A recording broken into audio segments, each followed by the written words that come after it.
Hey guys, it's Kat here from Changing Tide Counselling and Mental Wellness. I'm here for my weekly Wednesday topic talk. So tonight the topic that I am talking about, and I've got notes again, so if you see me look over, that's why. So tonight's topic talk is about why we don't do what's good for us or why it's so hard. I guess I wanted to talk about this because I think this is something that a lot of people go through. Even people that have been through like counseling and therapy and stuff like that, we go to these and we get taught some great things for us. And we read them and we hear them from other people. And our initial thought is, oh my God, that's amazing.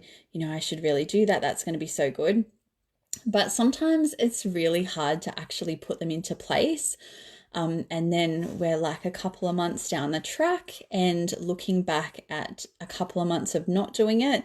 And we start to sort of think to ourselves, oh my God, that's a good thing. That was something I could have been doing. And yet here I am back in the same position, having not done it. And then, of course, we beat up on ourselves and we, tell ourselves how hopeless we are and therefore start the cycle again. So I guess what I wanted to do tonight was break it down a little bit.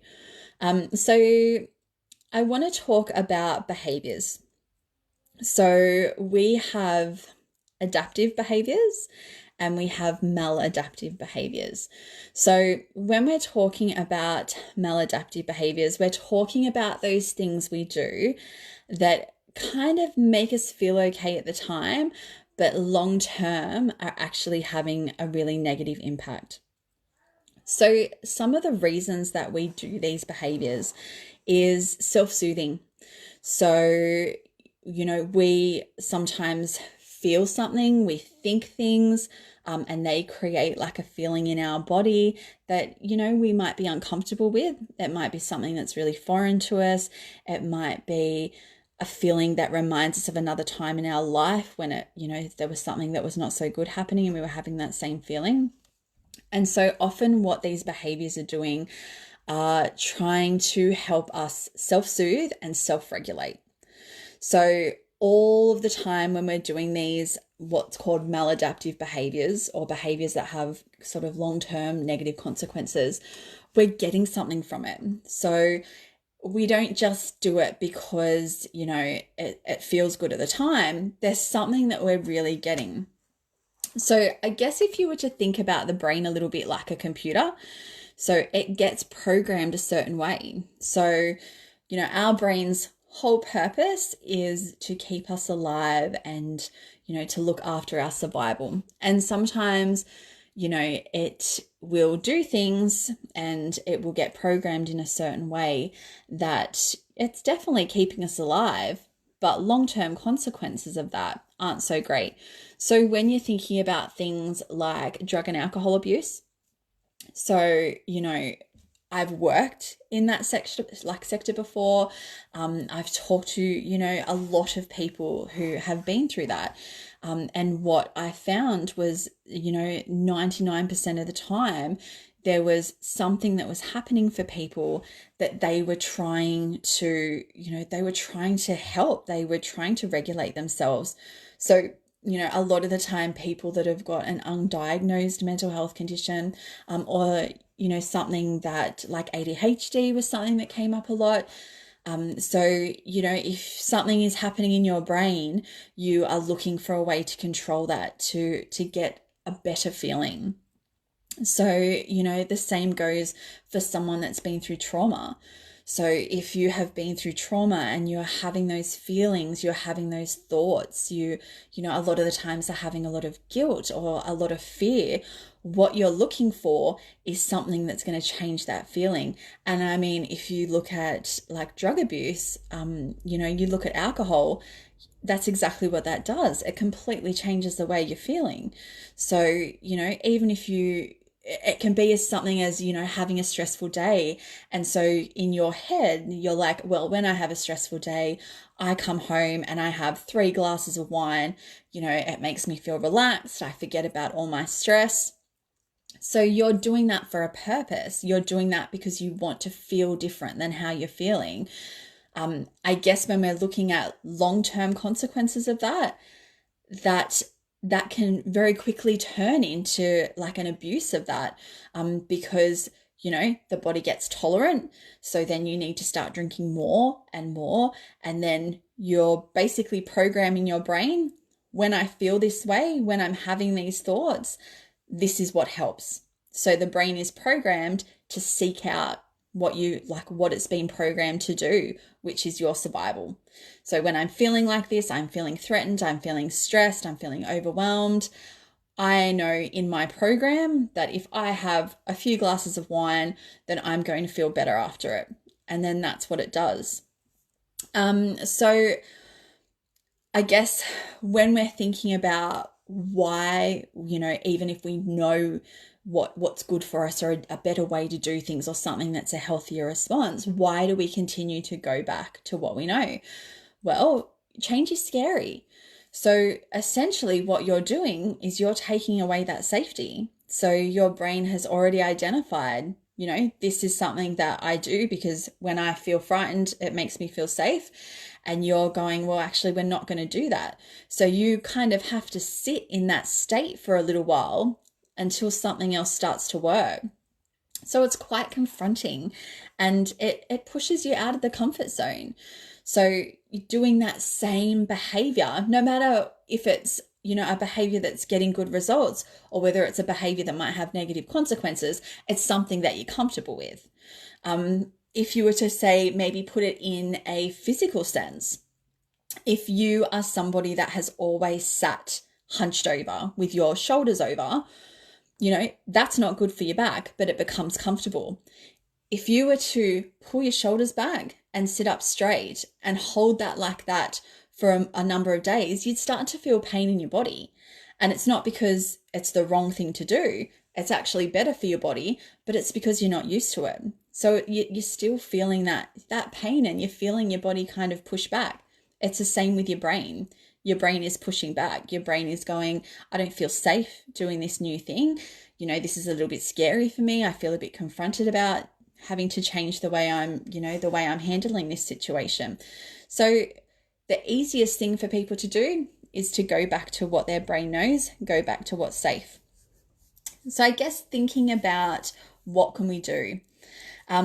So one of the things that I tell people, and particularly I work a lot around mindfulness practice and breathing and things like that. And I will be 100% honest.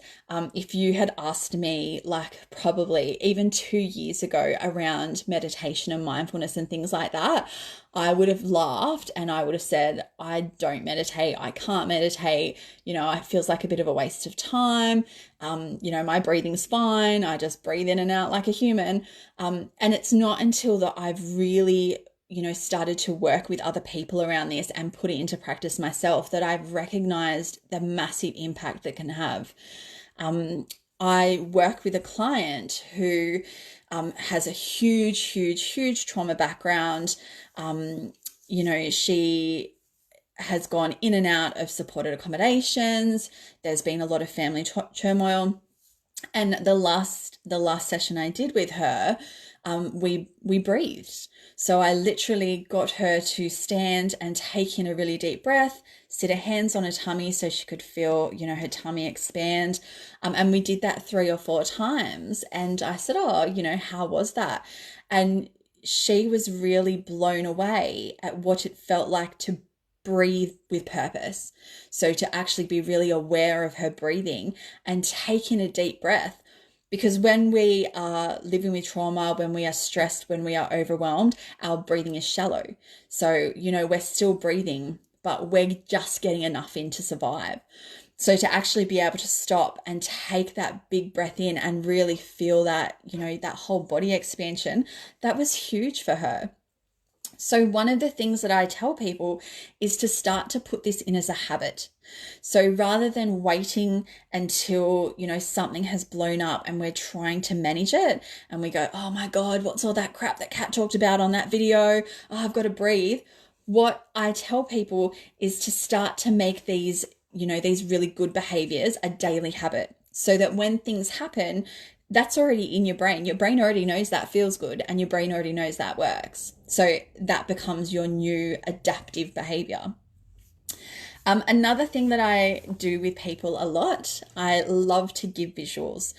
So often when I have sessions with people, when the coronavirus hit and all of my sessions became online sessions, secretly I was a little bit excited because I love a PowerPoint, old school PowerPoint, and I would have them at every session. So every session that I would have, if we had something we were going to be talking about, I had created like a little PowerPoint to go with it.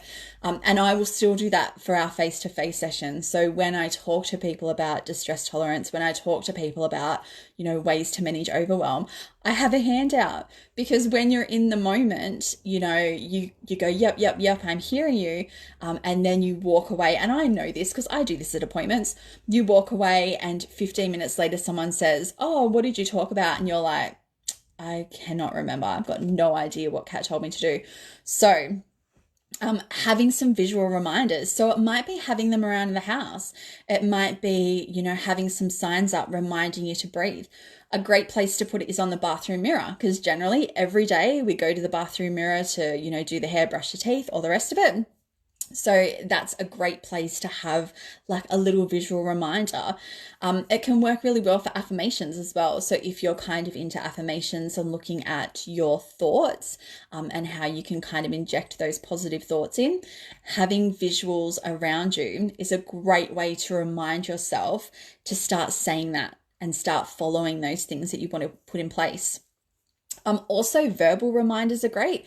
So, there's apps that you can get. I've got an app on my phone that every day, I think it's about 2:00, it sends through a little positive affirmation. I click on it and it comes up on a pretty little screen, saying something wonderful. Even that is a great way as a reminder. We live in the age of technology. So, you could have alarms left, right, and center that come up and tell you, take a breath.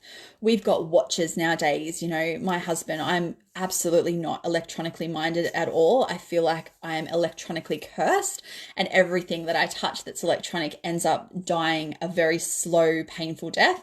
But my husband got me a watch, and it has an automatic function that if you're sitting too long, it does a little vibration and says, get up and move around. You can do that. You can remind yourself, take a deep breath, something as simple as that. Also telling other people. So if there's something that you really want to start working on, there's, a positive behavior that you really want to start putting into place, let other people know so they can remind you as well. Let your family know, when I get stressed, I'm really going to try and, go and have a hot shower, run my head under cold water, anything like that. And say, I need you to remind me. So when I'm feeling overwhelmed and you see that I'm overwhelmed, I just need you to say, hey, remember, you're going to take a deep breath, and have that verbal reminder come in as well.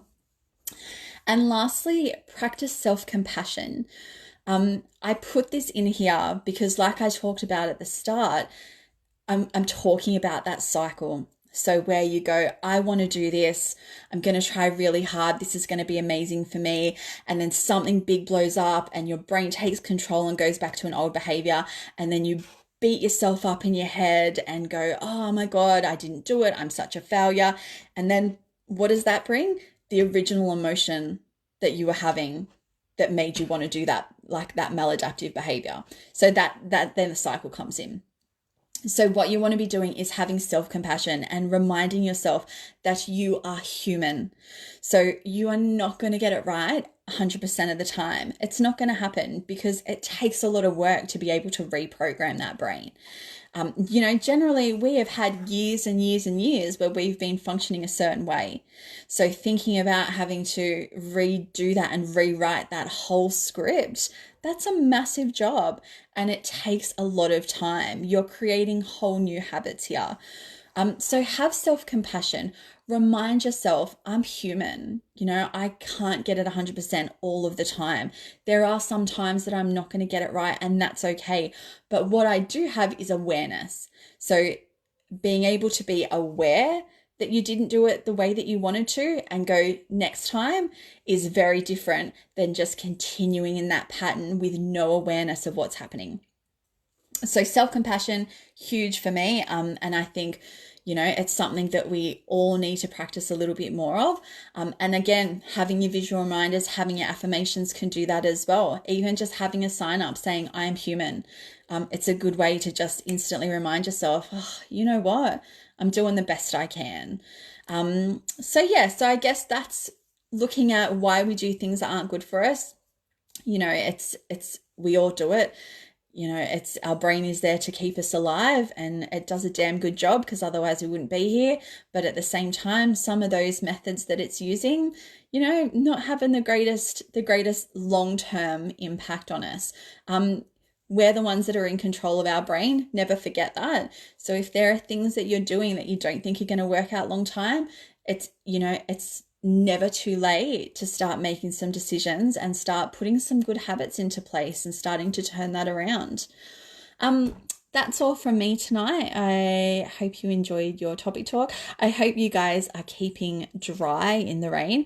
Thankfully, the rain has stopped here, so we are no longer drowning in Sanctuary Point. And we had actually a really beautiful sunny day today. So, who knows what's happening in the weather nowadays, but we're just taking it one day as it comes. Have a great night. Have a great rest of the week, and try to think of one thing that you would like to introduce, and put it in your diary, put it on your phone, make an alarm for it, and start to create it as a habit. And I'd love to hear some feedback around my videos in general. If there's anything that you liked or you wanted answered, any topics of interest, definitely send them to me. Chuck it on a comment or send it through as an email or a message through Facebook. I'd also be really interested to know if there's anything that you have started to put in as a habit or you'd like to put in as a habit, and how that works out for you. How does it feel? Take a deep breath. Take a big deep breath. Follow a paced breathing guided meditation on YouTube, and then let me know how it was for you, because they're absolutely amazing. All right, guys, keep safe, be kind to each other, look after yourselves, and I will catch up with you all soon. Bye.